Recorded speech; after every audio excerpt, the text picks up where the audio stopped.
Dans le royaume de Faranès, dirigé par des magiciens, une longue guerre de succession royale est en préparation. Mais ce soir, elle touchera enfin à sa fin. Le second prince, assis sur le trône, ordonne à ses plus fidèles serviteurs d'éliminer sa plus grande menace, le 9e prince Heinz. Ses fidèles saluent à sa sage décision et n'attendent que ses ordres pour lui prouver leur loyauté. Le prince leur commande alors de prendre d'assaut la résidence de Heinz au palais annexe, de tuer tous ses gardes et serviteurs, sans laisser la moindre trace ni preuve. L'un de ses fidèles attire son attention, disant qu'il ressent une autre présence dangereuse. À cet instant, le fidèle s'effondre, mort, et un homme mystérieux aux yeux rouges brillants apparaît, demandant si le jeune homme sur le trône est le second prince.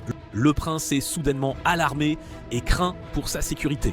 Son épéiste s'interpose et dégaine sa lame. Il reconnaît l'assassin à ses yeux rouges brillants et déclare que dans leur royaume sacré, la seule race inférieure et impure sans magie est comme lui qu'ils appellent un Galda ou non magique. Dégoûté par sa présence, l'épéiste abat sa lame sur le Galda. Cependant, même sans magie, le Galda nommé Van parvient à vaincre l'épéiste. Il utilise la technique de la frappe fatale contre son ennemi et frappe l'os nasal sous un angle précis, causant une lésion cérébrale. Quand cela arrive, être un utilisateur de magie n'aura pas vraiment d'importance, car après tout, ce sont toujours des humains qui peuvent mourir de blessures non graves.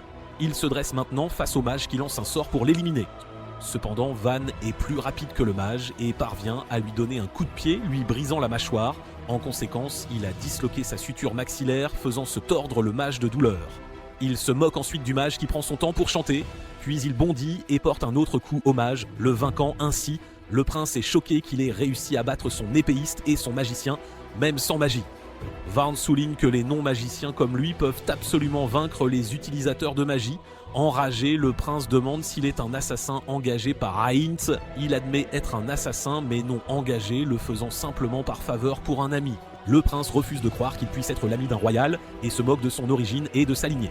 Puisqu'il est un non-magicien, il n'est rien d'autre que de la racaille et du bétail, et ne pourra jamais être l'ami d'un royal. S'éloignant de Van, il lui demande combien il a été payé et propose de doubler ou tripler la somme pour sa loyauté. Cependant, Van choisit de mettre fin à sa vie pour s'être moqué des non-magiciens. Bientôt, la mort du second prince est annoncée comme un décès par maladie.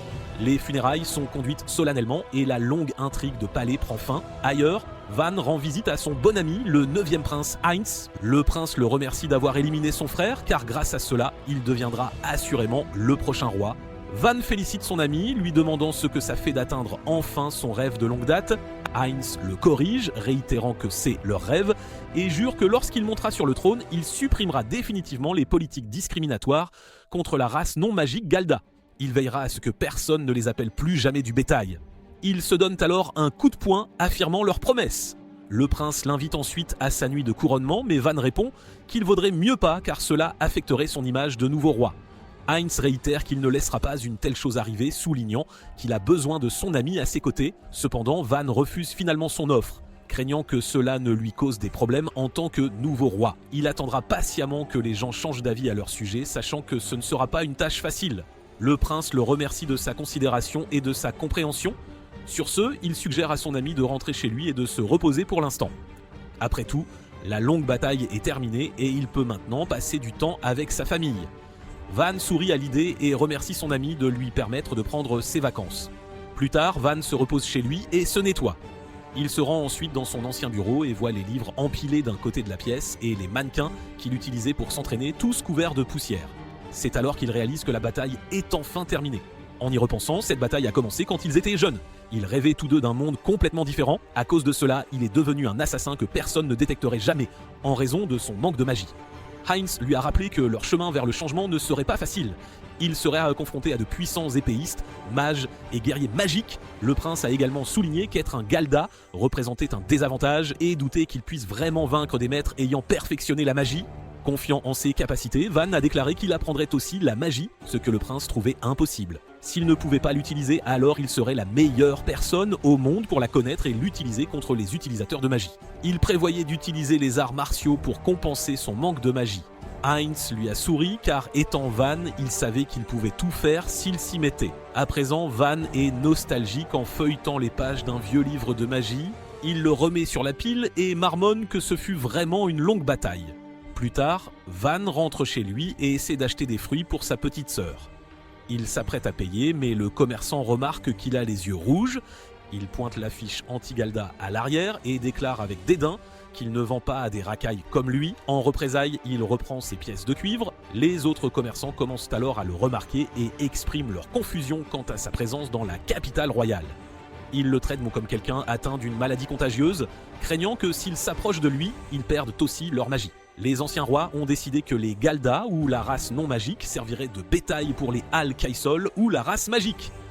Cela a donné naissance à des différences de système et d'évaluation basées sur la quantité de magie. À cause de cette division, la race magique a commencé à exploiter la race non magique. Ils étaient utilisés pour des travaux forcés mortels et comme troupes d'avant-garde dans les guerres. La seule égalité était la lourde taxation, mais chaque fois qu'il y avait des troubles sociaux et une menace de renversement de la monarchie, les Galdas étaient les premiers blâmés, ce qui entraînait leur massacre. Bien sûr, la nation fermait les yeux sur ces tueries injustes. Même les catastrophes naturelles qui affligeaient le pays étaient toute la faute des non-magiciens. Leur histoire injuste et inhumaine rend Van malade, et alors qu'il marche dans la capitale, maudit par les gens, il se demande s'il y aura un jour où les siens pourront vivre avec le sourire. C'est alors qu'il voit une fille trébucher. Elle commence à pleurer tandis que Van essaie de l'aider. Elle le regarde dans les yeux et voit l'orbe rouge brillant. Au lieu d'être terrifiée, elle pétille d'une innocence enfantine et s'exclame qu'ils sont si cool. Ce qui surprend Van, elle retourne vers ses camarades de jeu et le remercie de l'avoir aidé. Van espère qu'un jour, humains magiques et non magiques s'uniront, tout comme lui et Heinz l'ont fait. Ensemble, ils changeront assurément le pays. Plus tard, à mesure que la nuit s'épaissit, Van arrive enfin à son village après 10 ans d'absence. Il se demande si sa famille sera heureuse de le voir. Il se souvient que sa mère lui disait qu'il devait ramener une femme avec lui en revenant au village. Elle lui rappelait que si les choses devenaient difficiles, il pourrait toujours rentrer à la maison. Lena, sa sœur, avait promis que s'il le faisait, elle lui cuisinerait la soupe aux champignons qu'il aimait tant. Ils l'avaient tous serré dans leurs bras et lui avaient donné un bibelot pour lui rappeler à quel point il l'aimait et tenait à lui. Cependant, à son horreur la plus totale, son village est en proie à un immense incendie. Van passe immédiatement à l'action et vérifie si quelqu'un est blessé. Il voit ensuite un homme à terre et vérifie s'il respire encore. Mais alors, au loin, il aperçoit d'autres personnes blessées. Alors qu'il sombre lentement dans le désespoir, il se demande si tout cela est dû à une attaque de bandits et que c'est bien loin de ce qu'ils font d'habitude. Extrêmement inquiet, il court chez lui pour vérifier sa mère et Lena. Alors qu'il court frénétiquement, il souhaite désespérément qu'elle soit saine et sauve. Après tout, la raison pour laquelle il s'est battu toutes ces années pour l'égalité et la justice pour les Galda, c'est parce qu'il voulait qu'elles aient une vie normale. Cependant, il est trop tard. Il voit sa mère torturée, morte, pendue à un arbre. Tandis que son cœur se brise, il entend la faible voix de sa sœur l'appeler. Il la voit torturée elle aussi, son corps couvert de blessures. Alors qu'elle agonise, elle dit à son frère de s'échapper car des gens le cherchent. Il se demande s'il pourrait s'agir de vestiges de la faction du second prince. La voyant lutter, il lui dit de ne plus parler et promet de la mettre en sécurité. Mais il sait que sa sœur est dans un état critique à cause de sa grave perte de sang. Alors qu'elle lutte pour sa vie, elle lui révèle à voix basse qu'elle est devenue très douée en cuisine et qu'elle est vraiment impatiente de lui faire goûter ses plats. Elle lui sourit faiblement tandis que sa vie s'échappe lentement d'elle. Elle touche son visage pour la dernière fois et lui rappelle de ne jamais se blâmer pour ce qui est arrivé. La main de Lena se relâche et tombe, un signe déchirant que sa vie s'est éteinte. Van commence à sangloter, mais une lame est alors enfoncée dans son cœur par l'un des gardes royaux. Les gardes célèbrent en déclarant avoir vaincu le chef des rebelles. Le garde s'apprête à le poignarder de nouveau et lui demande pourquoi il n'esquive pas. Il répond, le cœur brisé, qu'il n'y a plus personne qu'il veuille protéger, donc il n'a plus aucune raison de vivre. Le garde ricane et trouve facile de le vaincre. Avant d'accepter sa mort inévitable, il demande pourquoi ils ont dû mourir et qui a ordonné leur mort. Sans hésiter, le garde répond que le roi nouvellement couronné a ordonné les meurtres car il estime que tous les non-magiciens sont inutiles pour leur pays. Connaissant son ami et la promesse qu'il s'était faite, Van refuse de le croire. Comme par hasard, Heinz arrive et salue son ami. Les gardes s'inclinent tous devant sa présence tandis que Van est incrédule et se sent si trahi de voir son bon ami être la figure derrière la mort de sa famille. Heinz révèle qu'il était devenu une menace pour lui. Il s'était transformé en une arme mortelle, capable de tuer des magiciens par la seule force physique, sans être détecté par la magie. S'il l'avait voulu, il aurait pu ébranler la paix du royaume entier. Ainsi, avant même qu'il ne puisse trahir Heinz, le roi a décidé de l'éliminer maintenant. Van dépose lentement sa sœur et déclare que son ami l'a trompé depuis le début.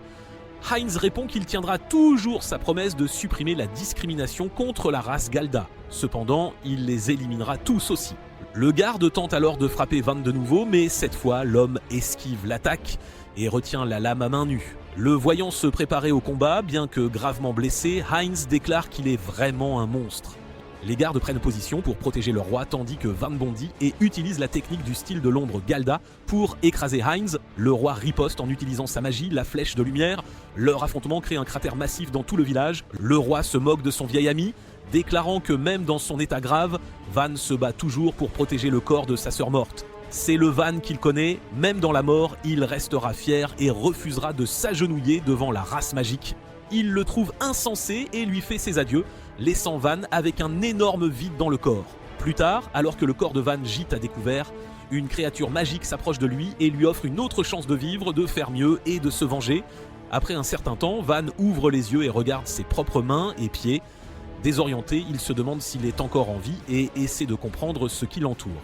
D'une certaine manière, l'endroit lui semble familier. C'est alors qu'il entend la voix de Lena l'appeler. Il panique et est complètement choqué qu'elle soit encore en vie.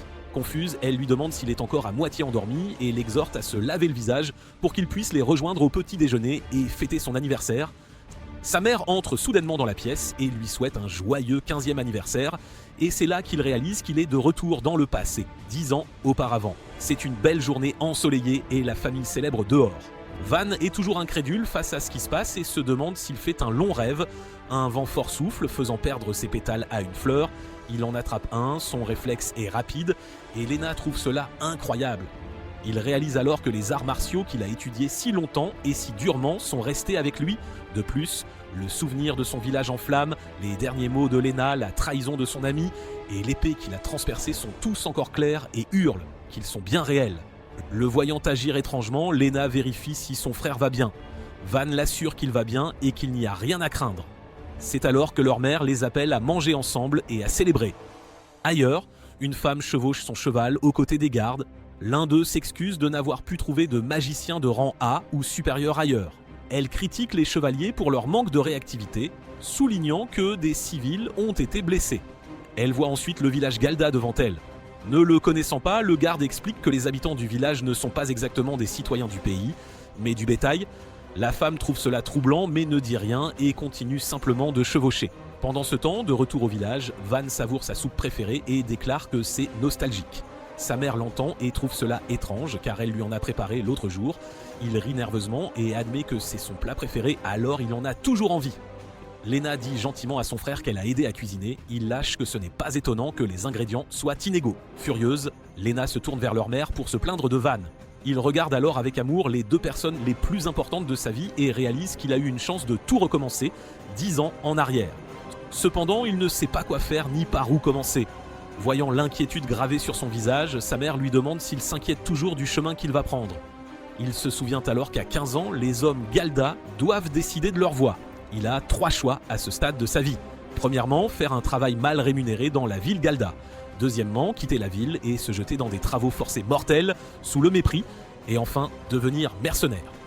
Bien que les Galda n'aient aucun pouvoir magique, beaucoup d'entre eux possèdent des corps physiques robustes. De plus, en raison de leur nature à ne pas être détectés par la magie, ils peuvent servir efficacement comme éclaireurs ou espions. Quand le royaume est en guerre, les mercenaires Galda sont les premiers à être déployés en première ligne. Ils sont traités comme des pions facilement jetables et efficaces pour l'armée. Mais s'ils survivent à la guerre et aux missions, une forte compensation leur est garantie. Van est serré dans les bras de sa mère qui a maintenant les larmes aux yeux. Elle pleure pour la sécurité de son fils qui a annoncé sa décision de devenir mercenaire. Elle ne dira pas que le chemin qu'il a choisi est mauvais. Après tout, s'ils peuvent manger maintenant, c'est grâce à la fortune que son mari a gagnée sur le champ de bataille. Mais puisqu'il s'agit de son unique fils, elle ne peut s'empêcher de s'inquiéter. Beaucoup d'hommes Galda décident de devenir mercenaires pour gagner de l'argent, même s'ils savent que c'est une vie dangereuse. Il avait aussi choisi ce genre de vie dans sa précédente existence et y avait rencontré Heinz. À présent, alors qu'il continue joyeusement la célébration, la cloche du village résonne, signalant la détresse. Van réalise quelque chose et court immédiatement vers la ville, avertissant sa mère et sa sœur de ne pas y aller pour l'instant. Il ignore leurs questions et se précipite. Pendant ce temps, en ville, des membres de la secte de la purification, un groupe fondamentaliste de la religion dominante du royaume, persécutent les Galda. Le groupe est considéré comme extrêmement radical et même qualifié d'hérétique par l'Église. Ils voient les Galdas comme des pécheurs et une impureté née des ténèbres. L'une de leurs doctrines est de considérer les Galdas comme des serviteurs de démons et de les éradiquer. Pour son 15e anniversaire, il se souvient que la secte de la purification, qualifiée d'hérétique, avait fui vers leur région. Une région autonome de nom seulement. La sécurité y était faible et la secte avait facilement conquis la ville et commis toutes les atrocités au nom de la purification. À cette époque, il n'avait plus que se cacher avec sa famille. Mais maintenant, c'est différent car il possède les compétences en arts martiaux qui sont restées en lui. Il se faufile par derrière tandis que la secte poursuit sa purification sur la ville. Ils aspergent les gens de flammes qu'ils prétendent avoir le pouvoir de purifier le péché. Pendant ce temps, alors qu'il se faufile par derrière, Van surprend un membre de la secte et frappe rapidement. Il est indétectable et c'est l'une des compétences de base qu'un mercenaire Galda utilise contre les magiciens. Une fois l'ennemi immobilisé, l'assassin doit blesser le cerveau et la colonne vertébrale. Si ces points vitaux sont ciblés en premier, les magiciens mourront sûrement avant de pouvoir utiliser leur magie. Avec cela, il abat facilement le membre de la secte, provoquant choc et tumulte chez les autres. Un autre membre tente d'attaquer Van pour ce qu'il a fait. L'homme lève son épée et essaie de le poignarder, mais Van le devance et lui enfonce la lame dans la poitrine à la place. L'homme s'effondre après l'attaque. Seules les armes imprégnées de magie peuvent percer les défenses magiques, et comme il n'a pas ce genre d'armes, il prévoit d'utiliser les leurs à la place. Un autre membre de la secte tente d'utiliser la magie contre lui, mais Van est bien plus rapide. Il utilise son agilité pour frapper l'homme en premier, le faisant lâcher son bâton. Tandis que l'homme est encore vulnérable, il attaque de nouveau, vainquant finalement son adversaire. Il tourne ensuite son attention vers les 3 membres restants et prévoit de les achever une fois pour toutes. Soudain, une voix résonne, lui ordonnant de s'arrêter. Il regarde alors un autre membre de la secte et le voit traîner une femme avec lui, une arme à la main. Il dit à Van de s'agenouiller, sinon il tuera la femme. Van est tiraillé et réalise qu'il y a plus de membres de la secte qu'il ne l'avait anticipé. Il essaie de gagner du temps et de retarder la situation, mais le membre de la secte menace de tuer la femme de nouveau. Il cède finalement et lève les 2 mains, montrant qu'il se rend. Maintenant en sécurité, l'homme appelle les autres membres restants à tabasser le garçon. L'homme qui tient la femme leur dit d'arrêter de jouer et de tuer le garçon tout de suite. Cependant, ils ne sont pas d'accord car Van a tué leur camarade et il prévoit de le faire souffrir davantage avant de l'éliminer pour de bon. Mais l'homme les exhorte toujours à en finir car le gamin lui donne un mauvais pressentiment. Comme les autres membres ne sont toujours pas d'accord, l'homme repousse la femme avec frustration et intervient pour tuer Van à la place. C'est alors que la femme arrive et utilise la magie de glace sur le membre de la secte, le gelant sur place. Sa présence en dit long et des gardes l'escortent. Elle avertit l'homme de ne pas bouger imprudemment car s'il se brise, elle ne saurait pas comment le réparer. Elle déclare ensuite qu'elle est là sur ordre du royaume pour poursuivre la secte de la purification et les placer en état d'arrestation. Van est choqué car dans sa vie précédente, les renforts de la capitale auraient dû mettre beaucoup plus de temps à arriver. La femme les enferme tous dans sa glace, les immobilisant. L'homme ordonne aux autres de se libérer et de la tuer, en vain. Elle ordonne ensuite aux gardes de confisquer leurs armes. Plus tard, tandis que les gardes emportent les membres gelés, la femme confronte Van. Elle trouve intéressant qu'il ait pu vaincre 3 magiciens de la secte de purification, seule. On dirait qu'elle a quelque chose à dire sur ses capacités, mais elle choisit de le remercier. Elle désigne le magicien de flamme mort qui aurait pu réduire la ville en cendres. Elle cherchait comment gérer cet homme. Non qu'elle n'aurait pu le vaincre, mais elle préférait éviter les pertes. Elle admet que Van, en l'éliminant par surprise, a été d'une grande aide et qu'ils ont ainsi évité des victimes. En l'entendant, Van réalise que le royaume a agi vite car il avait vaincu le magicien de flamme. Elle lui demande alors ce qu'il veut en récompense, mais il refuse son offre, lui disant que c'est elle qui, lui, a sauvé la vie. Il la remercie même pour montrer sa gratitude et sa sincérité. Impressionnée, elle lui tend la main, demandant son nom, Van le donne, et la femme se présente comme Hélène. Elle l'invite ensuite à l'Académie de magie. Ce qui choque le garçon, c'est un internat fondé par 3 nations pour recruter des talents. Qu'on soit roturier ou étranger, on peut y entrer si l'on réussit l'examen. Van avait déjà entendu parler de l'Académie dans sa vie passée. La plupart des héros et magiciens en étaient diplômés, il est donc confus par cette offre. Des gardes royaux étant là, Hélène lui dit qu'il devrait parler en privé et le prend par la main pour l'emmener dans un endroit plus calme. Elle lui sourit et admet que c'est sa première fois ici, il peut donc lui faire visiter. Plus tard, ils arrivent à un lac serein où personne ne peut les entendre. Elle regarde autour d'elle et demande si personne ne saura si quelqu'un meurt ici.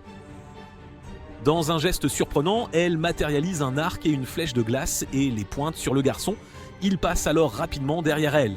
Elle est surprise par son agilité, surtout en découvrant qu'il n'a pas utilisé de magie, mais seulement sa technique physique pure. Il a réussi à briser sa ligne de vue et à entrer dans son angle mort.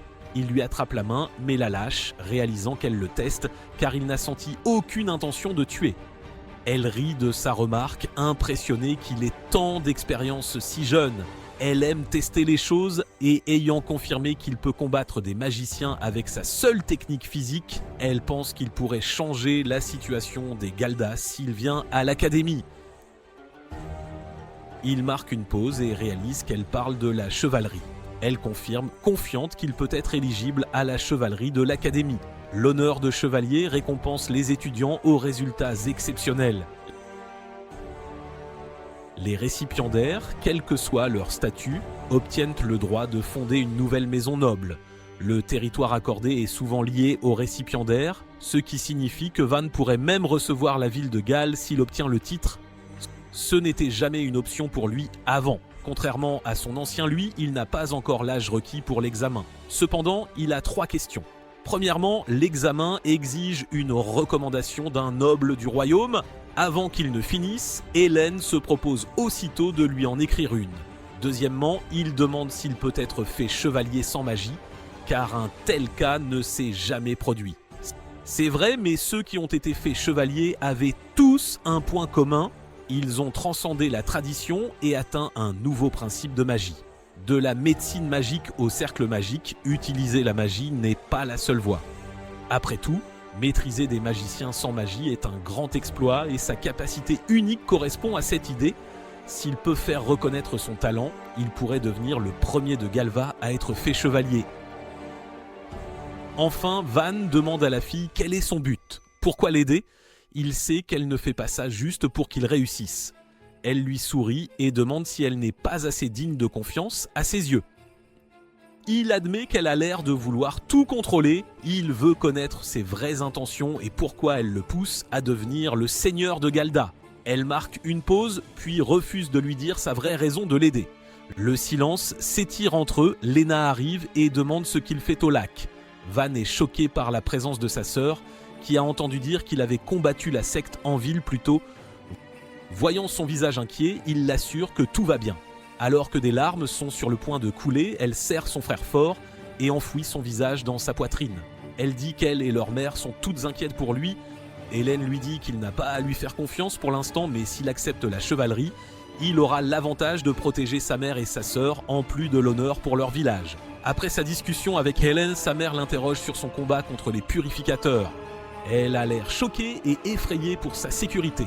Cependant, quand elle entend que les gens le remercient d'avoir sauvé la ville, elle ne ressent que de la fierté, pensant qu'il est vraiment le fils de son père. Elle le félicite d'avoir fait le bien et aidé les gens. Ils parlent ensuite de l'académie et les 2 femmes sont choquées d'apprendre qu'il veut étudier dans une école de la capitale. Il explique que même un Galda comme lui peut s'inscrire et leur parle de la récompense qu'il peut obtenir avec la recommandation d'un noble comme Hélène. Il leur annonce ensuite sa décision d'entrer à l'académie. Elles sont choquées d'apprendre sa décision, sachant que l'école est réservée aux magiciens. Il clarifie qu'il sera reconnu et veut que leur race ne se sente plus inférieure aux utilisateurs de magie. Il réfléchit des jours à la bonne réponse à son dilemme. Dans cette vie, être assassin n'aura pas de sens, car cela n'est arrivé que lorsqu'il a fait équipe avec Heinz, et cette fois, il ne fera certainement pas équipe avec lui. Mais il réalise aussi qu'il ne peut pas affronter le royaume seul, sans plan. Il ne connaît pas encore les vraies intentions d'Hélène, mais s'il accepte son offre, cela pourrait vraiment l'aider à prendre une route différente de sa vie passée. Ayant déjà connu la mort, il a plus de courage pour prendre des risques. S'il y a le moindre espoir, il le saisira. Avec un visage déterminé, il dit à sa famille qu'il effacera définitivement la discrimination contre leur race. Un instant, sa mère revoit son père en lui. Voyant leur même détermination, elle sait qu'elle ne peut l'arrêter. Une petite larme coule de ses yeux alors qu'elle dit que l'entêtement est dans la famille et qu'elle sait qu'il fera ce qu'il faut et ne doute pas de lui. Il remercie sa mère de le soutenir, mais elle devient sérieuse et lui demande s'il a déjà trouvé comment payer les frais de scolarité. Il panique, ayant complètement oublié cette partie de l'école. Elle soupire profondément et dit qu'elle trouvera un moyen de subvenir à ses besoins à l'école. En l'entendant, Lena se porte volontaire pour travailler aussi et donner de l'argent à son frère pour l'école. Il les empêche de penser à travailler pour lui et commence à s'inquiéter de sa situation, réalisant qu'il n'y a pas d'emploi bien rémunéré à Galda qu'il pourrait obtenir.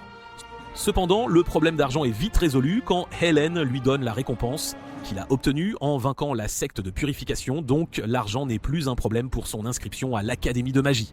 Les semaines passent et Van est prêt à vivre sa nouvelle vie en ville. Sa mère lui rappelle qu'il rencontrera des gens qui se moqueront de lui parce qu'il est un Galda, mais il doit endurer sans se sentir inférieur.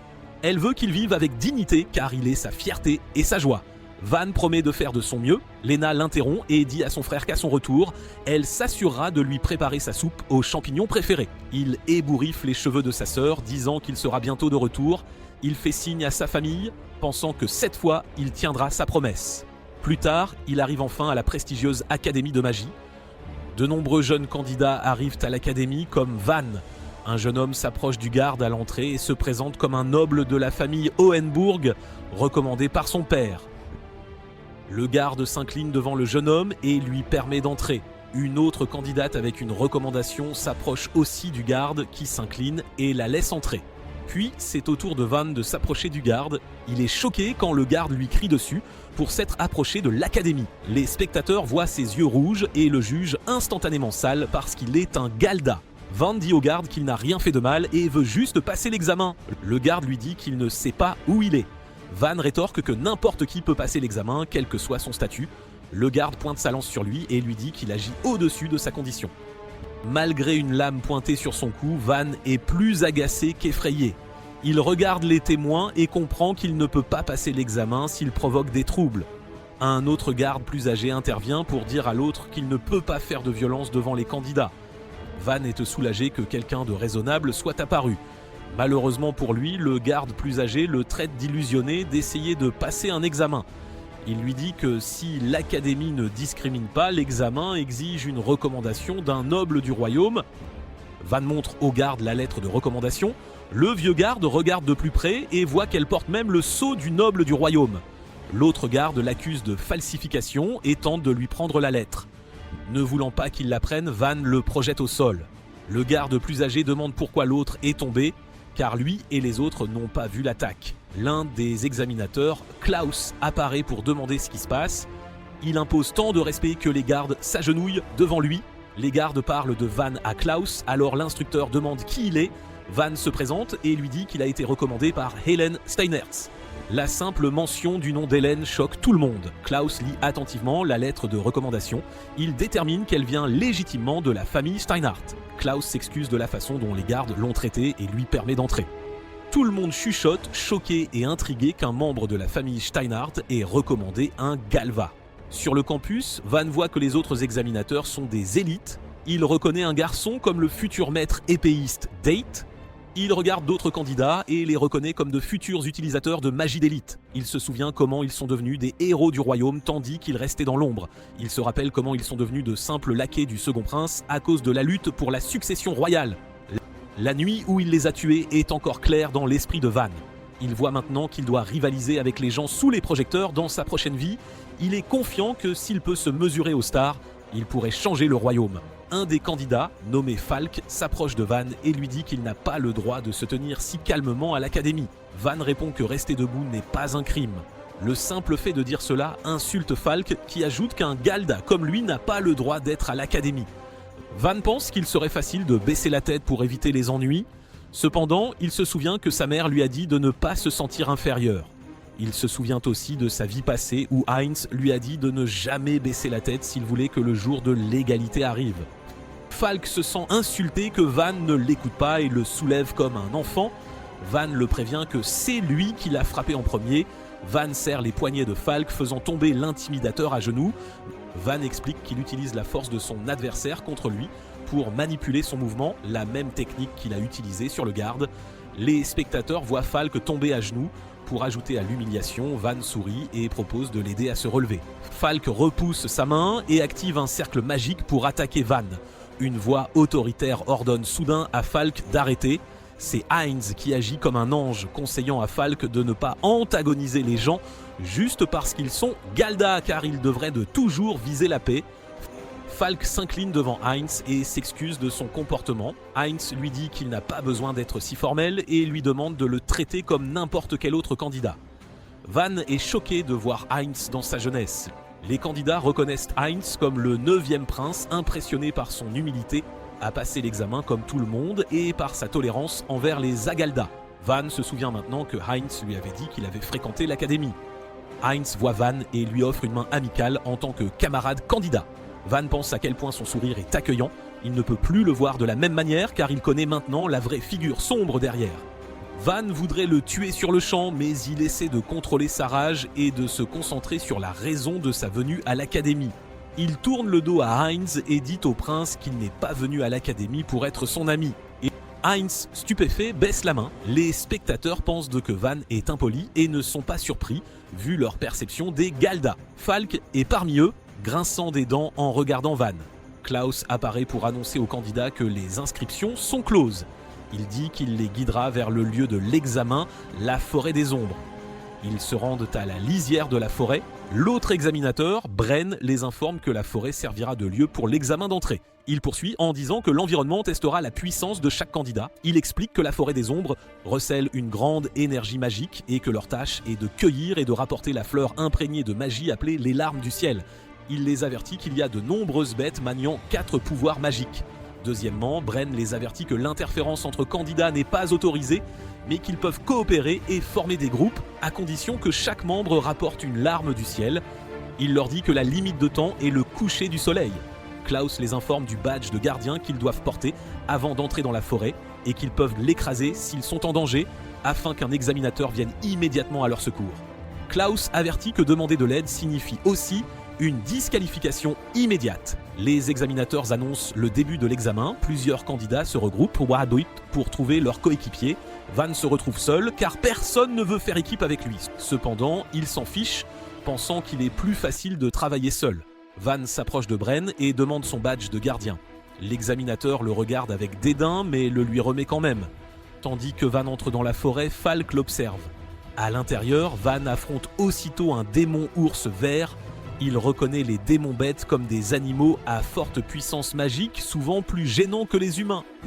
L'ours charge droit sur lui, Van le frappe d'un coup de poing en pleine poitrine. Il appelle son attaque le coup écrasant et explique qu'elle utilise des ondes de force pour pénétrer les défenses et causer des dégâts internes. L'ours écume et tombe au sol. Van regarde derrière lui, sachant qu'on le suit. Les deux qui le suivaient se cachent aussitôt derrière un grand arbre. Cela agace Van qu'ils dissimulent à peine leur présence. Derrière l'arbre se trouve Falk qui pense que Van a utilisé du poison pour abattre l'ours et le juge pour avoir utilisé une sale ruse de Galva. Son partenaire Alex lui demande s'il va vraiment l'attaquer alors que les règles interdisent d'interférer avec les autres candidats. Falk dit qu'il est confiant qu'ils n'auront pas d'ennui car il est sûr que les examinateurs n'ont aucune intention de laisser un Galda réussir le test. Surtout un qui a été impoli avec le prince. Il sourit à l'idée de tuer Van sans conséquence. Pendant ce temps, l'examinateur Bren est dans un immense donjon guidé par un garde à travers ses couloirs. Il s'arrête devant une porte de prison en fer et Bren demande au garde de lui remettre la clé. Bren assure aux gardes qu'ils n'ont pas à craindre la bête dans la prison car il la contrôle par magie. Bren révèle que la bête ne ciblera que Van. Il dit que ce serait préjudiciable à l'honneur de l'académie si un Galda comme lui réussissait. Il partage son plan pour faire croire que Van est mort pendant l'examen d'un accident naturel. Le garde demande ce qui se passera si d'autres candidats sont blessés. Bren l'assure qu'aucun autre candidat ne ferait équipe avec Van parce qu'il est un Galda, donc personne d'autre ne sera blessé. Bren ouvre la porte avec la clé. Alors que le portail s'ouvre, il ordonne à la bête de l'intérieur d'éliminer le sale Galda pour la fierté de l'académie. Dans l'ombre, les yeux brillants de la bête, Klaus est à l'entrée de la forêt et regarde le ciel, sentant un danger approcher. Bren retourne dans la forêt alors Klaus lui demande où il était. Bren lui dit qu'il se préparait juste pour la prochaine partie de l'examen. Son sourire rend Klaus suspect qu'il ait fait quelque chose de mal. Pendant ce temps, Van a trouvé un bouquet de fleurs larmes du ciel. Il pense qu'il réussira s'il revient avec une des fleurs. Il regarde derrière lui et dit à ses traqueurs de sortir. Falk et Alex se révèlent. Falk est impressionné que Van les ait remarqués et l'insulte en comparant le nez d'un Galda à celui d'un chien. Van réplique qu'il a l'expérience des lâches qui attaquent depuis l'ombre. Falk affirme qu'ils viennent pour lui prouver que les Galdas comme lui sont inaptes à l'académie. Van lui dit qu'il cherche des excuses et qu'il veut juste se venger parce qu'il l'a humilié devant tout le monde avant. Van affirme qu'il va lui faire passer son orgueil mesquin. Cela met Falk en colère qui, avec Alex, se prépare au combat. Van peut dire que Falk est un mage lanceur de sorts, tandis qu'Alex est un épéiste sorcier. Il se remémore les 3 types de combats magiques: projeter des sorts comme mage, canaliser la magie dans les armes comme épéiste sorcier, et contenir la magie dans le corps pour améliorer les capacités physiques comme artiste martial magique. Van observe le visage de Falk et voit à quel point il est nerveux. C'est qu'il n'a pas encore la moindre expérience en matière de meurtre. Il félicite le tyran d'avoir eu au moins le cran d'essayer de tuer. Van réfléchit au fait qu'il ne peut pas les tuer, car la mort d'un enfant noble signifierait que leur maison mobiliserait toutes ses ressources pour trouver le coupable et se venger de sa famille. En dehors de cela, Van décide qu'il mènera une vie dans la lumière cette fois-ci. Il décide de ne pas les tuer, mais plutôt de les forcer à admettre leur défaite en brisant leur esprit. Plus Falk observe les yeux rouges de Van, plus la haine le ronge. Il invoque une puissante rafale de vent en direction de Van. Van l'esquive, mais elle lui entaille légèrement le bras gauche. Falk le félicite d'avoir esquivé, mais le prévient qu'il aura beaucoup de mal car une personne sans magie comme lui ne peut pas voir l'attaque arriver. Il offre sa clémence si Van s'agenouille et implore son pardon. Van lui répond que ce n'était qu'une douce brise pour lui, rien de plus. Cela met Falk encore plus en colère, qui invoque sa prochaine attaque de vent avec fureur. Van l'esquive avec une facilité déconcertante. Falk est déconcerté, ne comprenant pas comment il peut voir son attaque, mais en réalité c'est son intention de tuer qui fuyait de partout, trahissant sa position. Un coup de poing est alors planté dans son ventre, assez puissant pour lui couper le souffle en un instant. Voyant cela, Ralph se prépare également au combat et enduit sa lame de lumière. Il s'élance pour frapper, mais même à cette distance, il est évident qu'il ne s'agit que d'une simple magie d'enchantement. Si l'épée n'est pas touchée, elle reste une arme tout à fait ordinaire. Ce n'est pas aussi simple qu'il y paraît, et la vitesse maximale d'une épée atteint le triple de celle d'un coup de poing. Cependant, le jeu de jambes fulgurant de Van fut plus que suffisant pour qu'il prenne le contrôle du poignet de son adversaire plutôt que de sa lame. En un clin d'œil, il contourna Ralph par derrière, ses bras toujours dans sa main, et asséna un coup rapide à son articulation. Les 2 garçons étaient au sol, vaincus, avant même d'avoir pu faire quoi que ce soit. L'ancien assassin leur demande s'ils veulent de continuer, mais les prévient qu'il ne se retiendra plus du tout s'ils persistent. Son regard mortel rend évident qu'il est tout à fait sérieux. Alors Falk s'excuse d'urgence et implore sa pitié. Cependant, ses supplications sont interrompues alors que Van se tourne brusquement dans une autre direction. Les 2 étaient à confus, mais lui sentaient le danger et étaient certains que quelque chose n'allait pas du tout. Réalisant ce que c'était, il dit d'urgence au garçon plus faible de s'éloigner de cet endroit immédiatement. Une présence massive s'approchait d'eux, laissant derrière elle une traînée d'arbres abattus. Il était déjà trop tard. Ils ne purent donc regarder sous le choc et s'envoler alors qu'il chargeait avec ses énormes cornes. Même Van fut pris au dépourvu par cet ennemi inattendu, mais le sanglier infernal, une bête démoniaque, se préparait déjà à frapper de nouveau. Il n'y avait aucune raison pour qu'une bête d'un tel rang se trouve dans cette forêt. Il commença à gratter le sol, signifiant que la prochaine charge était déjà imminente. La bête est aussi appelée le croque-maudit, et sa charge est réputée aussi puissante que la magie de siège. Comprenant la situation en un instant, Van dit aux 2 de déguerpir d'ici tout de suite s'ils peuvent encore bouger. Ralph était dans un état second, mais Falk dit que c'est désormais inutile. La charge précédente a brisé sa cheville et le gonflement indique une fracture majeure. Se tenir debout était tout ce qu'il pouvait encore faire. Le porteur les rendrait bien trop lents et face au sanglier infernal, cela signifierait une mort certaine. De plus, l'ennemi a l'habitude de poursuivre sans relâche une fois qu'il a marqué sa proie. Il y a toujours le badge qui peut appeler à l'aide, mais combien de temps les secours mettraient-ils à arriver? Falk dit à son ami de le laisser et de s'enfuir seul sans lui. Faisant preuve de bravoure, il affirme qu'il devrait pouvoir gérer une telle situation tout seul. On dirait que Ralph était sur le point de le faire, mais il tapote étonnamment son camarade avec un sourire, disant que ce serait une honte de l'abandonner ainsi.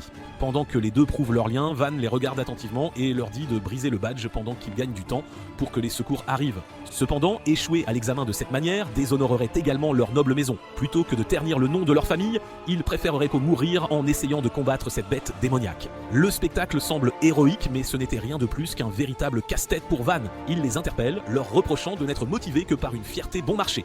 S'ils doivent se battre, autant se battre pour gagner, avec la fierté des nobles du royaume. L'arrogance du Galda les irrite au plus haut point. Malheureusement, il n'y avait plus de temps pour se battre, car la bête chargeait de nouveau. Bren lève les yeux avec un air ravi et dit qu'il était grand temps. Entendant cela, Klaus lui demande de quoi il parle exactement. Il répond qu'il pense tout haut et demande si quelqu'un a appelé à l'aide avec le badge. On lui dit qu'aucun examiné ne l'a utilisé jusqu'à présent. Il sourit avec une satisfaction sournoise, persuadé que le garçon n'a même pas eu le temps de s'en servir. Les affaires du candidat à l'examen avaient été collectées avant le début et Klaus a récupéré un sac particulier parmi cette pile. À l'insu des autres, il avait fait mémoriser l'odeur au sanglier infernal et en avait fait une cible désignée. Compte tenu de sa force, le travail doit déjà être accompli et il ne reste plus qu'à attendre des nouvelles. Le maléfique surveillant ricana tout seul, satisfait. De retour dans la forêt, le sanglier grogna et gratta le sol une fois de plus. Comme prévu, il chargea ses ennemis avec toute sa puissance dévastatrice. Van a l'intention de l'arrêter pour créer une ouverture, tandis que les autres le frappent là avec leurs attaques les plus puissantes. Falk se plaint que le Galda leur donne des ordres, mais il n'y a pas le temps de discuter car la bête allait tous les tuer. Le jeune homme réagit et s'avance pour le rencontrer avant de prendre suffisamment d'élan. Fléchissant sa main, il utilise une frappe écrasante et la plante sur la tête du monstre. La force envoie des ondes de choc dans toute la zone, laissant les examiner bouche bée d'admiration. C'est une technique qui cible le point où le mouvement d'attaque d'un ennemi prend naissance. Quand un quadrupède frappe, la première chose qui bouge est sa tête, tout comme le sanglier. Malgré avoir frappé ce point précis, le sanglier a juste rugi, annulant complètement les dégâts. La force actuelle de Van est trop faible en raison de la perte de masse musculaire et de poids corporel due à sa régression. Il fait signe à ses pairs qui attendaient juste derrière lui. Falk, malgré sa fierté, obéit et déchaîne son vent déchirant sur le corps massif de l'ennemi. Pendant ce temps, Ralph frappe également, sautant haut pour balancer sa lame améliorée sur la bête. Comme les autres, son arme rebondit simplement sur l'épaisse fourrure, rendant toutes les attaques inutiles. Au lieu d'être blessé, le sanglier semble avoir été encore plus enragé. Van ordonne à tout le monde de se baisser et ils s'échappent de justesse avec leur vie alors que l'ennemi laboure la forêt et les projette au loin. Ça fait mal, c'est certain, mais au moins ils étaient encore en vie. Falk l'a légèrement dévié avec son vent, mais il n'y aura sûrement pas de prochaine fois, c'est une certitude. Ralph se demande si c'est la fin pour eux car son épée n'a même pas pu transpercer sa peau. Cependant, Van refuse d'abandonner et dit simplement qu'ils vont le faire une fois de plus. Il n'en croyera pas sa confiance, mais il les assure qu'ils vont en finir pour de bon, définitivement. Falk proteste contre cette idée et réitère qu'aucune de leurs attaques n'a même de loin fonctionné. On lui dit alors de mélanger des roches à son vent pour augmenter sa puissance de destruction. D'autre part, les autres conseillent de pousser un seul point de sa lame à travers les côtes de la bête. Il se demande ce qu'il est en train de faire. Van devrait comprendre à Nibelheim qu'ils ne peuvent ne pas gagner et qu'il peut s'échapper en utilisant les blessés comme appât, sans scrupule. Compte tenu de la façon dont ils ont essayé de le tuer juste avant, il ne devrait avoir aucune raison de se retenir. Heureusement pour eux, il n'est pas intéressé par une vengeance mesquine et futile. Son objectif est que sa famille et toute la population Galda soient reconnus comme faisant partie intégrante du royaume. Cela dit, il ne peut pas abandonner des camarades issus du même pays. Ils sont frappés par la vaillance et l'héroïsme de ses paroles, et ils ne peuvent s'empêcher de repenser au moment pathétique où ils ont tenté d'opprimer le jeune homme. Falk serra les dents, rongé par un pur regret, ne se souciant pas du moment émotionnel. Le sanglier infernal les chargea de nouveau et Van signale à tout le monde de tirer. Suivant le signal, Falk lança sa capacité et déchaîna un énorme torrent de vent, y mélangeant poussière et débris. La rafale sombre infusée de sable et de gravier assaillit la bête démoniaque et bloqua avec succès sa vision. Maintenant, Van était libre de bondir vers la cible en toute sécurité. Il vise la fourrure épaisse sur son dos et obtient une bonne prise, ferme et solide. Les omoplates des quadrupèdes diffèrent de celles des humains, car elles ne sont pas directement connectées à la colonne vertébrale. Cela crée une gamme de mouvements flexibles dans les pattes avant, mais affaiblit leur stabilité face à une force inattendue. Utilisant la technique d'harmonie de lancer rotatif, il retourne la bête et la projette violemment au sol. Le mouvement inattendu l'étourdit un instant, créant l'ouverture parfaite pour frapper à la base de sa patte avant, là où se trouve son cœur. Ralph leva sa lame améliorée au-dessus de la cible, mais voir les yeux du sanglier le fit hésiter un instant. Se convainquant et serrant les dents, il enfonce la lame avec un puissant cri de guerre. On dirait qu'ils ont réellement gagné contre lui, mais Van sait mieux que de le croire immédiatement. Bien que la lame ait percé sa chair, elle a manqué le cœur épais et battant de la cible. Battant plus fort, le sanglier infernal déchaîna son rugissement destructeur, envoyant des ondes de choc insensées à travers toute la forêt. Seuls quelques-uns possèdent cette capacité spéciale qui libère un rugissement infusé de magie, renversant tout autour de lui. Les jeunes examinés furent projetés contre les arbres déracinés, et il semblait que le rugissement avait aussi ravagé leurs entrailles. Ralph ne pouvait même plus bouger et était proche de la mort, ses organes internes étant rompus. Pour aggraver les choses, la bête se tenait au-dessus de lui, le désignant comme la première victime. Il savait pertinemment qu'il allait mourir. Juste à ce moment-là, Van apparut entre eux, arrêtant le sanglier en tenant fermement ses défenses. Utilisant la technique d'harmonie, spirale, il ne prend pas la force de front et la disperse plutôt dans le sol avec un mouvement circulaire. Le sanglier tint bon, enragé, et refusa de laisser le garçon rediriger la moindre parcelle de son énergie. Van envisage d'utiliser son tout dernier recours. Il ne sait pas combien de temps son corps affaibli peut tenir, mais c'est mieux que de mourir ici. De nouveau, il dit aux autres de courir pour sauver leur vie. Ils commencent enfin à faire ce qu'on leur dit et s'enfuient, tandis que la bête porte tout son poids sur le corps chétif du jeune homme. Au lieu de pousser vers le bas, il lève la tête et envoie son ennemi voler et s'écraser contre un arbre. Les autres s'inquiètent et essaient de se précipiter vers lui, mais on leur dit de ne pas s'approcher davantage. Avec des jambes puissantes, le sanglier infernal enragé chargea le jeune homme immobile. Pendant que Falk courait vers lui, Van serra les dents, contraint de prendre une décision cruciale. Commençant une incantation, une énergie sombre s'échappa de son corps alors qu'une présence démoniaque était libérée. Cependant, quelque chose frappa le sanglier avant que les choses ne deviennent complètement incontrôlables. Il fut renversé sur le côté, sauvant la cible juste à temps au dernier moment. Il reconnaît la magie et, comme prévu, Heinz était là, disant que c'était une échappée belle. Les deux autres sont choqués de trouver le prince là et essaient d'urgence de le sortir de cet endroit dangereux. Malheureusement, sa fierté et son sens du devoir de prince insistent pour qu'il protège les membres du royaume. Ils ont des sentiments mitigés quant à sa présence, mais sont émerveillés par ses principes nobles. D'autre part, Van a vu cela des millions de fois et sait comment Heinz capture le cœur des gens avec des mots et les envoie à une mort certaine. Appelant tout le monde, le prince encourage chacun à combiner ses forces, mais l'ancien assassin le rejette catégoriquement. Les autres sont stupéfaits, ne s'attendant pas à une telle impudence envers la royauté, même de sa part. Répétant son refus, Van souligne que son pouvoir n'est absolument pas nécessaire dans cette bataille. Les deux autres lui disent de montrer un peu de respect au prince, ajoutant qu'il l'a sauvé plus tôt. Au contraire, le Galda croit qu'il l'aurait déjà vaincu s'il n'était pas intervenu du tout. Son immodestie était aussi étonnante que jamais, c'est le moins qu'on puisse dire. Au lieu d'être offensé, Heinz demande simplement s'ils n'ont vraiment pas besoin de son aide. Déterminé à le prouver, Van s'approche du sanglier remis sur pied et lui dit de se taire et de regarder, comme la royauté le fait toujours. La bête courut vers eux de nouveau et tandis qu'ils tenaient tous leur position avec confiance, les deux garçons hésitèrent, espérant porter au moins un coup. Avec un sang-froid remarquable, Van leur dit de ne pas se précipiter car mourir maintenant serait un gaspillage de leur vie. Ils n'avaient qu'un seul coup à leur disposition, mais cela devrait être plus que suffisant, amplement. On leur dit d'attendre son signal, les deux hochent donc la tête en signe d'affirmation et se préparent docilement. Pendant ce temps, Heinz observait la scène en silence. Il était enfin temps de régler les choses une fois pour toutes, alors Van chargea pour rencontrer la bête à mi-chemin. Bien qu'il ait paniqué la dernière fois, il sait maintenant qu'il peut gagner sans utiliser cette technique. Le sanglier infernal frappa, mais n'était pas aussi agressif cette fois-ci. Ayant déjà échoué 3 fois, il jugea le groupe humain comme un ennemi formidable et attaquait maintenant avec beaucoup plus de prudence. Cette fois, il déchaîna une poussée en crochet que le garçon esquiva avec une facilité déconcertante. Il peut à peine le gérer avec la plus petite ouverture, c'est un défi. Le jeu du chat et de la souris continua, laissant les autres regarder le Galda esquiver habilement les énormes défenses de l'ennemi. Il est difficile de croire à quelle vitesse il se déplaçait malgré l'absence totale de pouvoir magique. Témoin de ses mouvements pour la première fois, Heinz savait qu'il n'était pas seulement rapide, mais bien plus. En manipulant son centre de gravité, il a éliminé tous les mouvements préparatoires. Comme c'est une technique utilisée uniquement par les artistes martiaux de haut rang, le prince se demande qui il est vraiment. En plus de ses esquives continues, Van contre-attaquait aussi ici et là, accumulant des dégâts aussi minimes qu'ils puissent de paraître. C'est un assaut féroce comparable à des flammes déchaînées, mais les coups sans magie ne sont pas différents d'une douce caresse pour la bête démoniaque. Il rugit de frustration totale, le seul effet des coups incessants et répétés. Cependant, c'était exactement ce que l'assassin avait l'intention de faire. Le but est de l'irriter suffisamment pour provoquer un certain mouvement bien précis. Finalement, le moment est venu. Le sanglier infernal ouvrit grand la gueule, inspirant de l'air en préparation de son rugissement destructeur. Comme il l'avait tout vu il y a un instant, il appelle alors l'utilisateur du vent qui lance son vent déchirant dans la gueule ouverte de l'ennemi. Infusé de sable, il déchire le système respiratoire vulnérable de la bête, la forçant à se retourner de douleur et de suffocation. Comme ce n'est toujours pas suffisant, Van poursuit en comblant l'écart et en utilisant ses deux mains pour déchaîner un coup écrasant. Il frappe le sanglier en plein sur son crâne épais et résistant. Les ondes de choc délivrées de gauche et de droite convergent en un seul point à l'intérieur du crâne.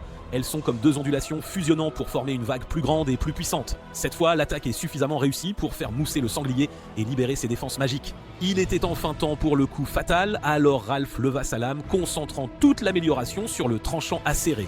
Avec un grand cri, il abattit sa lame et coupa étonnamment la bête en deux d'un seul coup. C'était incroyable, mais les 3 enfants ont réellement réussi à vaincre la bête démoniaque. Ils voient ensuite Van frotter le sol avec ses pieds et lui demandent ce qu'il fait. Les yeux de Heinz s'ouvrent en grand en voyant cela.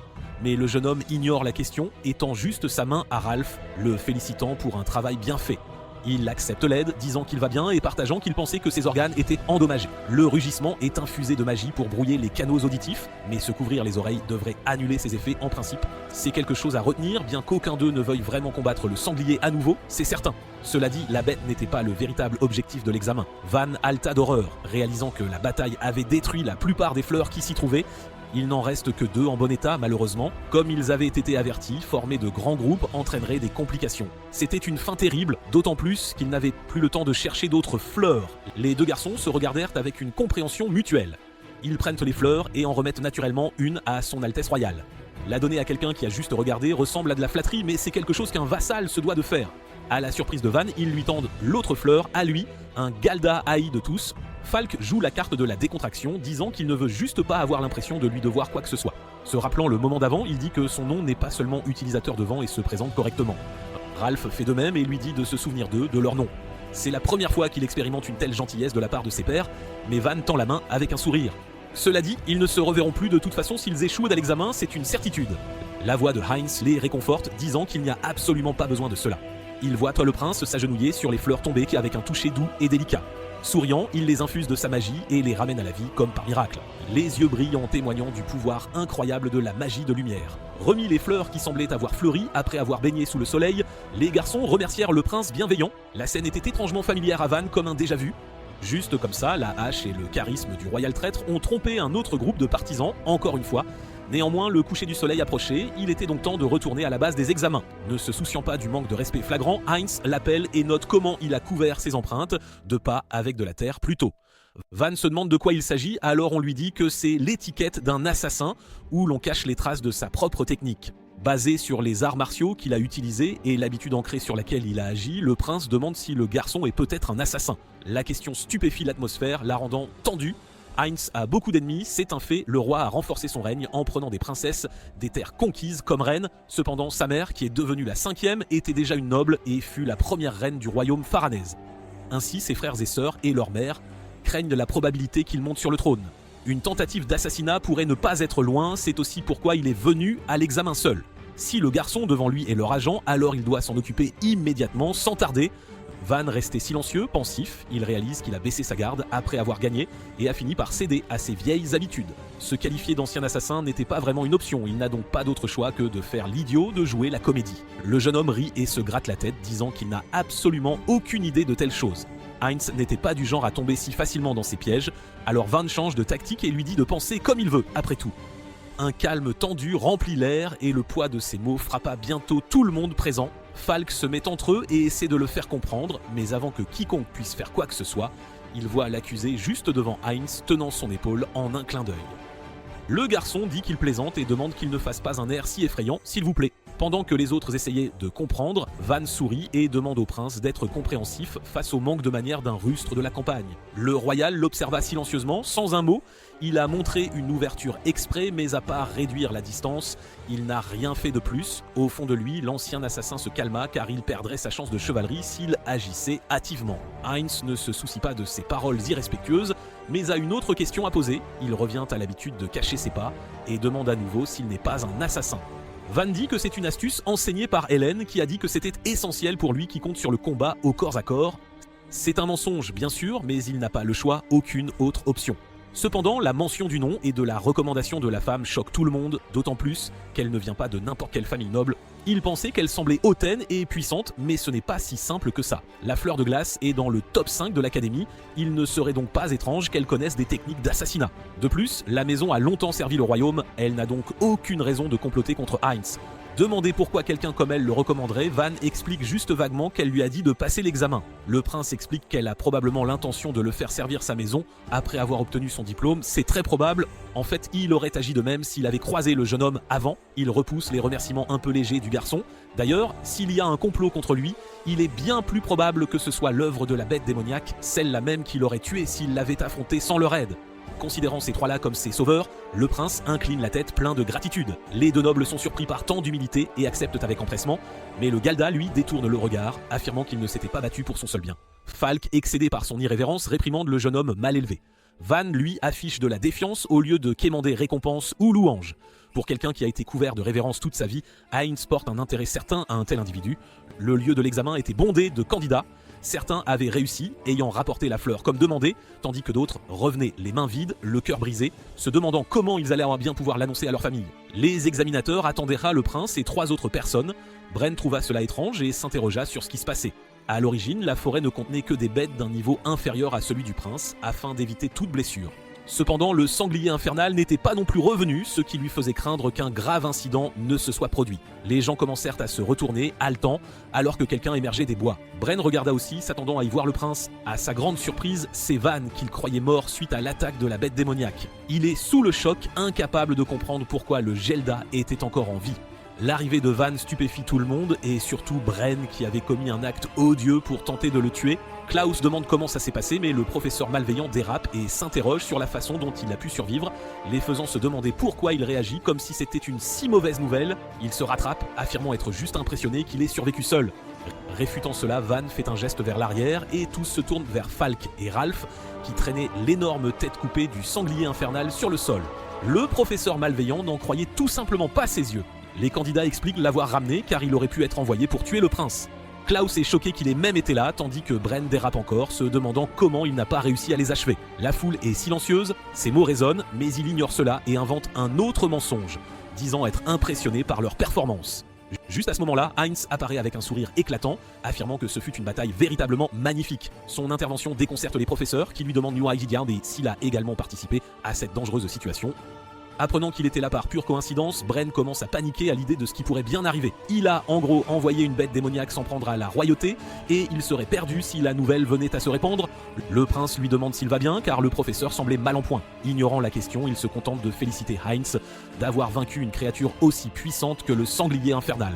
En rajoutant, il lève les mains et acclame le royaume, mais n'importe qui pouvait sentir sa duplicité. Le jeune homme réitère qu'il n'était qu'un simple spectateur et attribue l'exploit aux 3 garçons, précisant même qu'ils auraient tous pu mourir si Van n'avait pas été là. Des murmures d'incrédulité éclatent à la mention du Galda, mais Ralph le soutient, affirmant qu'il connaît beaucoup de choses sur la magie et est une personne vraiment incroyable. Même Falk partage ouvertement qu'ils ont combattu et gagné sous son commandement. Bren commence à douter, mais Heinz rétorque que c'est tout à fait naturel pour quelqu'un qui a été recommandé par Helen Steinhardt. Elle ne lui a en fait rien enseigné, mais c'est l'histoire qu'il doit absolument raconter. Pendant ce temps, les autres fixaient le prince, tentant de comprendre ses éloges si appuyés. Combiné à la recommandation de Steinhardt, ils commencent enfin à reconnaître le Galda. Ayant été juste depuis le début, Klaus incline la tête pour exprimer poliment sa plus sincère gratitude. En tant que sujet du royaume, il est vraiment reconnaissant pour ce que le garçon a accompli. Van commence à insister sur le fait qu'il a juste contre-attaqué la bête, mais y réfléchit mieux et passe à autre chose en remettant la fleur requise pour réussir l'examen. Les 3 autres font de même, alors Klaus se tourne vers son collègue examinateur, qui s'éclaircit la gorge malgré lui et appelle leurs noms. Le prince, Heinz, les nobles, Falk et Ralph, et enfin, le Galda, Van. Tous confirment leur présence et Bren reconnaît formellement leur acceptation au sein de l'école.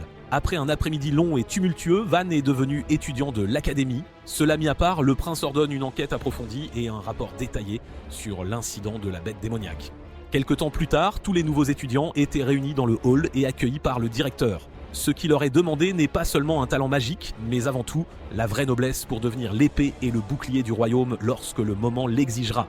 Dans sa vie antérieure, Van n'aurait jamais imaginé se tenir aux côtés de nobles. C'est un petit pas, certes, mais c'était la preuve que le monde était en train de changer et il va suivre ce chemin jusqu'au jour où la discrimination contre les Galdas sera totalement éliminée. Au-dessus de lui, Helen observait attentivement et traversa bientôt les couloirs de l'académie. En atteignant une porte, elle entra dans une pièce où 4 personnes étaient assises autour d'une table ronde, l'attendant. Les reconnaissant, elle dit que tout le monde semble être là, mais Karina la réprimande pour son air hautain alors qu'elle arrive en retard. N'étant pas du genre à perdre son temps, Emilia demande alors pourquoi ils ont tous été réunis là aujourd'hui. Arnulf dit qu'il n'y a qu'un seul sujet que les 5 couronnes brillantes pourraient bien discuter. Anas, le 8e prince, acquiesce, affirmant que c'est pour traiter la substance étrangère qui a infiltré l'école. La façon dont il le formule est révélatrice. Un événement assez inhabituel a eu lieu, c'est le moins qu'on puisse dire. Après tout, pour la toute première fois depuis sa fondation, l'Académie a accepté un Agalda. La plupart des 5 étaient en désaccord avec cette décision et la considéraient comme une affaire grave à traiter. Pour aggraver les choses, celui qui a recommandé son inscription est parmi les 5. Ils exigent une explication d'Hélène qui n'a pas scié à leurs mots. L'Académie rassemble des fils et filles nobles dotés d'une forte magie et d'une grande fierté, ce qui provoque généralement des affrontements et des duels. Pour maintenir l'ordre dans une telle académie, un groupe d'étudiants idéalistes a pris sur lui de former une organisation disciplinaire et s'est appelé les 5 couronnes brillantes. Hélène est priée de s'expliquer et de dire pourquoi elle recommanderait l'admission d'un Agalda. Elle dit qu'elle a simplement reconnu sa force et rien de plus, mais Karina remet en question la simple idée qu'un Gelda puisse être fort. Pour beaucoup, ce sont des gens maudits par Dieu et qui ne peuvent posséder aucun vrai pouvoir. Malgré son calme apparent, Emilia est silencieusement d'accord avec elle et demande comment quelqu'un sans magie peut s'entraîner pour devenir l'épée et le bouclier du royaume. Pour ceux sans aucune magie, Dieu n'existe pas et c'est là le bon sens même pour tout le pays. S'attaquer au bon sens est bien commode, c'est l'excuse habituelle que les gens utilisent pour cesser de penser et justifier de mauvaises coutumes. Le prince royal est insulté par sa pique indirecte envers sa famille, mais la femme reste imperturbable face à son froncement de sourcils. Sur ce, Arnulf suggère de tester le garçon pour voir de quoi il est fait. D'une manière ou d'une autre, ils pourront découvrir si Van a vraiment le pouvoir de protéger l'académie. Anas est ravi de l'idée et demande si Hélène est d'accord avec la proposition. S'il conclut qu'il manque de force, alors son jugement sera naturellement aussi remis en question. Sachant cela, elle n'a toujours aucun problème avec ça. Elle ne se soucie même pas de qui ils envoient et les avertit de ne surtout pas sous-estimer son protégé. Alors que le prince se moque de ses paroles arrogantes, Karina se porte volontaire pour prendre la responsabilité de tester le garçon. Il lui dit de tout donner et Hélène se demande juste si Van a, d'une manière ou d'une autre, attiré son intérêt. Perdant son sourire, elle dit qu'elle veut juste écraser le favori de la fleur de glace et avec lui, son arrogance. Pendant ce temps, le jeune homme en question marchait dans les couloirs de l'académie. C'était aussi normal que jamais, avec des gens assistant à leurs cours, s'inquiétant des classements et bavardant avec leurs camarades de classe. Cela fait une semaine que Van s'est inscrit et il a mené une vie étonnamment paisible depuis. Cela dit, il a eu quelques salutations ici et là. Il y a peu de temps, la classe était assise tranquillement devant le conférencier. Avec un air méchant sur son visage, il interpelle le Galda et lui demande d'expliquer la théorie des 4 éléments en magie. Il reste silencieux un moment, ce qui est tout à fait naturel car la question est bien au-delà de leur niveau. Le professeur se moque de lui, disant que c'est peut-être trop pour une race qui sait à peine lire, mais Van les surprend en donnant une réponse parfaite et concise à cette question malveillante. Le vieil homme le fixe sous le choc car son explication substantielle prouve ses vastes connaissances. Avec un sourire entendu, le jeune homme demande s'il aimerait une discussion plus détaillée. Cela fait taire le conférencier qui poursuit sa leçon. Depuis lors, le harcèlement flagrant a complètement cessé. Ralph courut vers lui et lui donna une tape amicale dans le dos. Notant l'expression sérieuse sur son visage, son ami l'invite à déjeuner.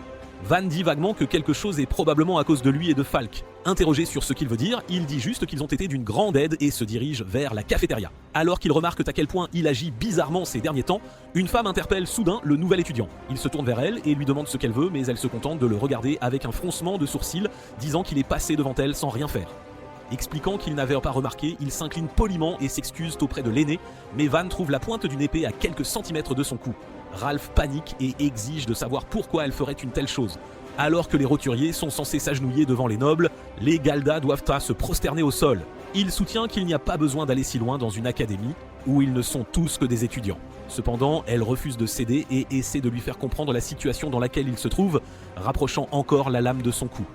Ralph défend son amie, disant qu'elle dépasse les bornes, même pour une personne de classe supérieure. Elle lui ordonne de ne pas être si têtu et d'être obéissant pour une vie académique paisible. L'ancien assassin n'était pas du genre à avoir peur de telles menaces mesquines. Le respect de base entre junior et senior est une chose, mais l'oppression n'est pas quelque chose qu'il apprécie. Le voyant saisir sa lame, elle recule instinctivement, craignant qu'il ne la lui prenne. Avec son poids qui s'abat sur la fine lame, Van utilise un coup rapide pour en briser l'autre extrémité, la laissant tomber bruyamment sur le sol. En combinant flexion et torsion, il pousse le métal à sa limite et le brise avec un impact net. Pointer une épée non améliorée par la magie sur lui, c'était en gros demander qu'elle soit cassée. De telles lames sont généralement destinées à l'entraînement et ne peuvent pas résister à un vrai combat. Elle dit que les vraies épées ne sont pas autorisées sur le campus si l'on fait partie d'une couronne brillante. Alors qu'il prend note du nom, la fille se détourne, ajoutant qu'elle a déjà fait sa part. Une autre voix confirme qu'il a bien des crocs. Karina s'approche, énumérant ses fautes et disant qu'elle doit agir en tant que membre du comité disciplinaire. Les autres sont choqués que la princesse de l'épée elle-même soit là. D'un autre côté, Van la connaissait d'une autre époque où elle détenait un titre bien plus féroce. Elle sera connue comme la femme qui a fauché des milliers de vies sur le champ de bataille. Mais que faisait-elle donc là ? Dans la première vie de Van en tant qu'assassin, il y a eu plusieurs rébellions qui ont secoué le royaume. En coulisses, se trouvait une faction militante de secte de purification appelée le Cercle de l'Annihilation Blanche. La plus redoutée d'entre eux était Karina, une épéiste démoniaque qui maîtrisait toutes les techniques d'épée et a tué de nombreux héros. Le royaume a finalement détruit le cercle à grands frais, mais le chaos qui en a résulté a déclenché la lutte ultérieure pour le trône. Van ne l'a vu qu'une seule fois sur le champ de bataille, alors pourquoi l'ennemi juré du royaume était-elle à l'Académie de magie? Elle ajoute une autre accusation à sa liste d'infractions. Interrogée sur ce que c'est, elle dit que c'est juste impoli de sa part de fixer une personne de classe supérieure sans rien dire. Il s'incline en s'excusant, expliquant qu'elle ne lui ressemblait honnêtement pas à une aînée. Cependant, ces mots ne servent qu'à l'insulter. Ralph lui dit d'urgence d'arrêter et dit qu'elle est l'une des 5 couronnes, mais il ne sait même pas ce qu'est ce groupe. Il désigne les 5 meilleurs étudiants de l'académie, dotés d'un réel pouvoir et d'antécédents familiaux de première classe. Karina s'est inscrite à l'âge de 13 ans et était une véritable force de la nature, comme on en voit rarement. Son introduction est suffisamment satisfaisante pour qu'elle le remercie avec un sourire. Van est surpris que quelqu'un comme elle soit en fait issu de la Onna, Isisa de la Kakisio-Sikis de la haute noblesse, et cela a dû être gardé secret après qu'elle soit devenue une rebelle. Jamais dans ses rêves les plus fous, il n'aurait imaginé la rencontrer à l'académie. C'était peut-être une chance pour lui d'arrêter la rébellion en la tuant. Avant qu'elle n'atteigne le sommet de sa force, cela arrêterait la guerre de succession avant même qu'elle ne commence et détruirait la chance de Heinz au trône. Il arrête ses pensées pour l'instant et Karina ajoute encore une autre accusation à sa liste. Elle l'accuse vivement de penser à quelqu'un d'autre alors qu'il se tient devant elle. La voyant tendre la main vers son épée, il se met immédiatement sur ses gardes. La lame est lentement dégainée, leur rappelant qu'elle est autorisée à porter une vraie arme. Il a reconnu sa posture. Un tirage surprise est son mouvement signature et ses victimes meurent si vite qu'elle ne voit même pas sa lame. Ralph lui dit de juste s'excuser pour éviter tout autre conflit, mais Van ordonne juste à son ami de reculer. Adoptant sa propre posture de combat, il dit qu'il y a quelque chose qu'il doit absolument confirmer. Sa décision n'est que pure folie pour elle, mais il ne se soucie pas de son opinion. L'air était tendu et immobile et les spectateurs ne pouvaient même pas respirer, tant l'anticipation de ce qui allait se passer était forte. Karina dépasse sa cible et complète son attaque en un clin d'œil. L'impact retardé frappe Van et la douleur le force à s'agenouiller au sol, au grand désarroi de Ralph. Pendant ce temps, la couronne brillante était silencieuse. Elle reporte étonnamment sa punition à une autre fois et s'en va.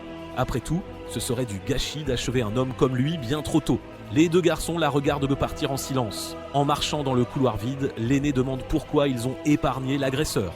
Karina tomba soudainement au sol, disant que ce n'est pas qu'elle l'ait épargné, elle respirait difficilement. Au lieu de faire des commentaires, elle montre sa poitrine qui a été frappée précisément pendant l'échange. C'était un tournant des événements absolument choquant.